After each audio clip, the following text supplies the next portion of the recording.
자, 다시 처음부터 시작하도록 하겠습니다. 50페이지 환경보건이론서 50페이지 온열지수 여기서부터 진도를 들어갈 건데 앞에 부분에 2장 처음 대기환경 처음서부터 잠깐 복습을 하고 넘어가도록 하겠습니다. 반복학습이 가장 중요하다 보니까 어렵거나 되게 디테일한 내용들도 중요하지만 그것보다는 단순 반복으로 문제의 내용에 익숙하게 다가가는 게 좋겠습니다. 첫 번째로 나와 있는 공기의 조성은 아주 쉬운 문제로 자주 나오니까 최적 백분율과 중량 백분율 거의 비슷한데 가장 많이 나오는 건 역시 최적 백분율, 부피죠, 부피. 최적 백분율이고 그 다음에 질소, 산소, 이산화탄소의 경우 흡기와 호기의 배출량이 서로 다르다는 거. 들어 마실 때는 공기 중에 있는 조성과 똑같이 들어 마시고 나올 적에는 아무래도 체내에서 산소와 이산화탄소가 교환을 하게 되니까 비율이 좀 다르게 나온다는 거. 요거는 자주 나오는 문제고요. 그리고 43페이지 맨 밑에 있는 성인의 일일 산소 소비량, 평균 일일 산소 소비량 잘 나오니까 꼭 알아두시라 하고 필기도 해드렸습니다. 올해 2019년 연구사 문제에 0.52kL라는 답으로 문제가 나왔었다 말씀드렸었습니다. 적어두셨죠. 그 다음에는 44페이지에는 질소가 나왔다면 공기 중에 가장 많은 부피를 차지하는 기체고 인체에는 해가 되지도 않고 필요하지도 않은 그런 기체지만 이게 고압 환경에서 작업을 할 적에는 색전증이라고 하는, 이거 공식적인 용어로 법적으로 잠한병이라고 명칭이 바뀌었다라고 말씀을 드렸습니다. 고압 환경에서 급격히 저압으로 바뀔 때 체내에 들어와 있던 질소가 기포를 일으키면서 급하게 몸 밖으로 빠져나가려고 하는 와중에 혈전이 생기기도 하고 통증이 생기기도 하고 혈관을 막기도 하고 잘못하면 사망에 이를 수 있다라고 말씀을 드렸던 게 바로 질소 색전증이었고요. 색자는 막혔다는 뜻이라고 얘기를 했습니다. 그 다음에 이산화탄소 같은 경우에는 실내 공기 오염의 지표가 됩니다. 실내 공기 오염의 지표가 되고 대륙권에서는, 그러니까 실내 바깥에서는 온실가스로 악명이 높은 게 이산화탄소고 물체가 완전 연소될 때 정상적으로 나오는 기체가 이산화탄소다 이렇게 되어 있고요. 서한량 같은 경우에는 인체가 생리적으로 견딜 수 있는 한계로 생각하시면 됩니다. 그러니까 법적인 기준은 그거보다 높겠습니까? 낮겠습니까? 법적인 기준은 그보다 훨씬 낮아야 되죠. 노약자도 있고 어린아이도 있고 임산부도 있으니까 생리적으로 견딜 수 있는 평균적인 그 한계보다 법적 한계는 훨씬 낮아야 됩니다. 근데 이산화탄소는 법적 한계가 따로 없습니다. 서한량이 있죠. 서한량은 얼마냐면 0.1% 1000ppm이었고 일산화탄소로 오는데 옆에 페이지 45에 있는 일산화탄소 경우에는 어떻게 질식가스, 침묵의 살인자 이런 이름을 가지고 있고 또한 헤모글로빈과의 결합력이 매우 강해서 산소를 밀어내고 일산화탄소가 결합을 해서 체내, 세포 내에 산소 공급을 막는다. 그래서 뭐 심한 경우는 사망이고 그러지 않아도 정신지체라든지 이런 것들을 일으킬 수 있다. 신경계통의 후유증을 일으킬 수 있다. 일산화탄소는 어떤 가스다?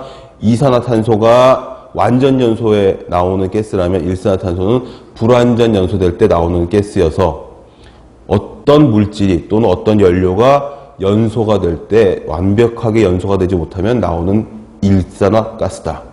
그래서 자동차가 공회전하고 서 있을 때 많이 나오는 게 일산화탄소다. 일산화탄소는 그래서 서한량이 이산화탄소의 10분의 1로 더 적고 훨씬 더 나쁜 가스니까 그리고 법적인 기준은 그거보다도 훨씬 더 낮다 라고 해서 45페이지 중간쯤에 서한량과 같이 적혀져 있습니다. 과거에는 한 10년, 20년 전쯤에 공무원 시험에서는 서한량을 물어보는 문제가 꽤 있었어요. 이산화탄소와 일산화탄소가 산소 한 원자 차이고 서한량이 10분의 1이기 때문에 그걸 섞어가지고 헷갈리게 만들어서 나오는 문제가 많았는데 최근에는 법적인 기준, 일산화탄소의 법적인 기준이 공간마다 다르니까 주차장 다르고 일반 작업장 다르고 학교 교실을 비롯한 실내가 다르기 때문에 그걸 각각 책에 나와 있는 대로 외워두셨다가 문제가 나오면 써주시면 되겠습니다. 그리고 밑에 있는 먼지는 미세먼지 때문에 올 가을 들어서면서 공기가 굉장히 좋아가지고 썩 기분이 좋았는데 오늘 내일 좀 미세먼지가 좀 많다고 뉴스에 나오더라고요.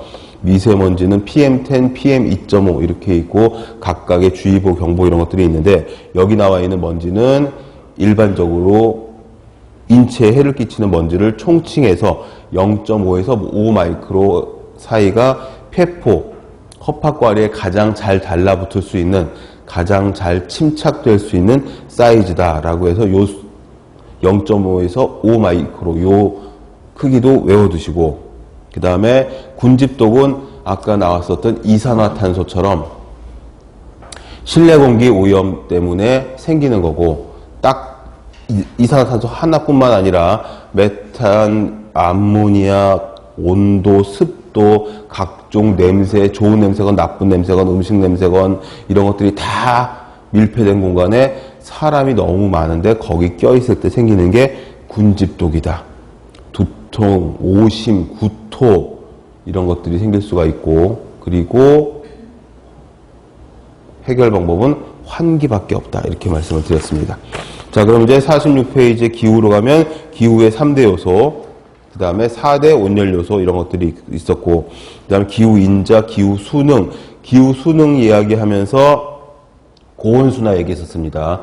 고온에 노출되어 고온에 적응이 되면 일반인들보다는 그 땀, 흘리는 땀의 염분이 적은 게 고온순화다.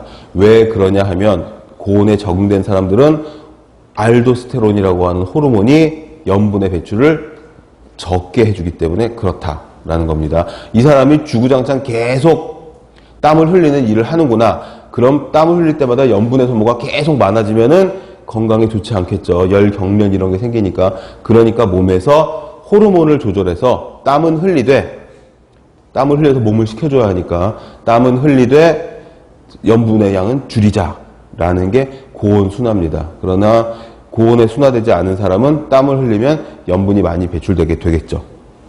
그 다음에 백엽상에 대해서도 설명을 했었고, 온도를 측정하는 측정 도구에 대해서도 이야기를 했었고요. 그리고 카타 온도계에 대해서 얘기를 했습니다. 우리가 늘상 접하는 그런 기구는 아니지만 카타 온도계는 어디 쓰는 거라고요? 실내 공기, 실내 기류, 미풍, 실내 공기, 기류를 측정할 때 쓰는데, 실내에서 바람이 뭐 세차게 불겠어요. 그러니까 미풍을 측정할 때, 온도계인데 바람을 측정할 때 쓰는 겁니다. 그래서 화씨 온도로 100도부터 95도까지 눈금이 5개고, 화씨 100도에서 화씨 95도까지 떨어지는 시간을 여러 번 측정해서 평균을 내면 그게 카타 온도계다. 카타라는 뜻 자체가 다운이다. 이렇게 말씀드렸고, 최근 시험 문제에서 뭐가 있었냐면 카타 냉각력의 단위 써드렸죠. 칼로리 퍼 제곱센티미터 퍼 세크. 다 적어드려서 따로 적진 않겠습니다. 그 다음에 48페이지에서는 제일 중요한 거 습도. 습도가 세 가지가 있었죠. 절대습도, 상대습도, 포화습도. 각각의 개념들을 꼭 알고 있어야 하고, 계산하는 문제가 나올 수 있는데 구구단만 외우고 있으면 쉽게 풀 수 있는 그런 계산 문제이기 때문에 공식을 따로 외우실 필요까지 또 없고, 절대습도, 포화습도, 상대습도 그 개념만 알고 있으면 누구나 다 나누고 곱해서 풀 수 있는 그런 문제가 나올 수 있다 말씀드렸고, 그 다음에 습도는 가장 우리가 쾌적함을 느끼는 습도가 40에서 70% 사이다 라고 말씀을 드렸습니다. 그 다음에 바람, 풍속, 복사열 이야기를 했고, 자 50페이지로 넘어가서 이제 오늘 진도 나갈 온열지수, 여기서부터 진도를 나가도록 하겠습니다. 쾌감되는 사람이 쾌적하게 느낄 수 있는 그 온도와 습도 정도를 이야기를 하는데, 쾌감 범위가 거기 양쪽 가로 2번에 나와 있죠.